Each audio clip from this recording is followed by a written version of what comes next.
The first thing I do as a clinician, if someone comes to me and says they're depressed, is ask myself a question. Well, what does this person mean by that? So I have to find out, because maybe they're not depressed, maybe they're hyper anxious, or maybe they're obsessional. There's various forms of powerful negative emotion. So they need to be differentiated.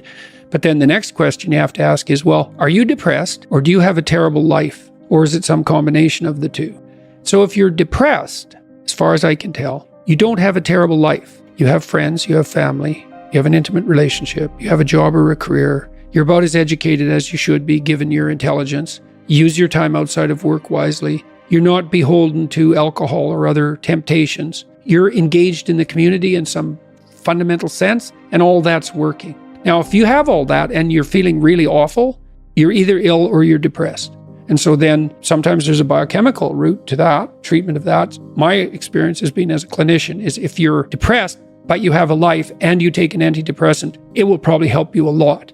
Now, maybe you're not depressed, exactly. You just have a terrible life. What does that look like? You have no relationship. Your family's a mess. You've got no friends. You've got no plan. You've got no job. Use your time outside of work, not only badly, but destructively. You have a drug or alcohol habit or some other vice, pornography addiction. You are completely unengaged in the surrounding community. You have no scaffolding whatsoever to support you in your current mode of being or you move forward. And then as a therapist, well, you do two things. Well, if it's depression per se, well, like I said, there's sometimes a biochemical route, a nutritional route. There's ways that can be addressed. It's probably physiological if you're, at least in part, if you're depressed but you have an okay life. Sometimes it's conceptual. You can turn to dreams, sometimes to help people, because dreams contain the seeds of the potential future. And if your person is a real good dreamer and you can analyze dreams, that can be really helpful. But that seems to be only true for more creative people. And for the people who just have a terrible life, it's like, okay, you have a terrible life.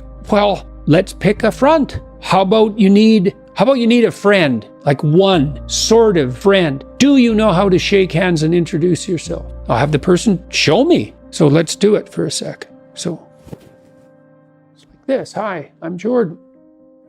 And people don't know how to do that. And then they can't even get the ball rolling. For the listener, Jordan just gave me a firm handshake. Yeah, as opposed to a dead fish, and there's these elementary social skills that hypothetically, if you were well cared for, you learned when you were like 3. And sometimes I had lots of clients to whom no one ever paid any attention. And they needed like 10,000 hours of attention. And some of that was just listening, because they had 10,000 hours of conversations they never had with anyone. And they were all tangled up in their head. And they had to just, one client in particular, I worked with this person for 15 years. And what she wanted from me was for me just to shut the hell up for 50 minutes, which is very hard for me. And to just tell me what had happened to her. And then what happened at the end of the conversation, then I could discuss a bit with her. And then as we progressed through the years, the amount of time that we spent in discussion increased in proportion in the sessions, until by the time we stopped seeing each other, when my clinical practice collapsed, we were talking about 80% of the time. But she'd never been attended to properly, ever. And so she was an uncarved block in the Taoist sense, right? She hadn't been subjected to those flaming swords that separated the wheat from the chaff. And so you can do that in therapy. If you're listening and you're depressed, I would say if you can't find a therapist, and that's getting harder and harder because it's actually become illegal to be a therapist now, because you have to agree with your clients, which is a terrible thing to do with them. Just like it's terrible just to arbitrarily oppose them. You could do the self-authoring program online, because it helps you write an autobiography. And so if you have memories that are more than 18 months old that bother you when you think them up, part of you is locked inside that. An undeveloped part of you is still trapped in that. That's a metaphorical way of thinking about it. That's why it still has emotional significance. So you can write about your past experiences, but I would say wait for at least 18 months if something bad has happened to you, because otherwise you just hurt yourself again by encountering it. You can bring yourself up to date with an autobiography. There's an analysis of faults and virtues. That's the present authoring. And then there's a guided writing exercise that helps you make a future plan. That's young men who do that could go to college. Young men who do that, 90 minutes. Just the future authoring, 90 minutes. They're 50% less likely to drop out. That's all it takes.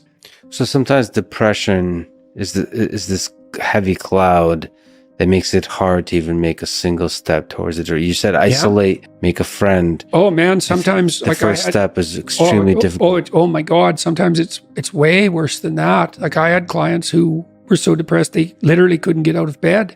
So what's their first step? It's like, can you sit up once today? No. Can you prop yourself up on your elbows once today? Like you scale back the dragon till you find one that's conquerable, that moves you forward. There's a rubric for life. Scale back the dragons till you find one conquerable. And it'll give you a little bit of goal, commensurate with the struggle. But the plus side of that, because you think that, God, that's depressing. You mean I have to start by sitting up?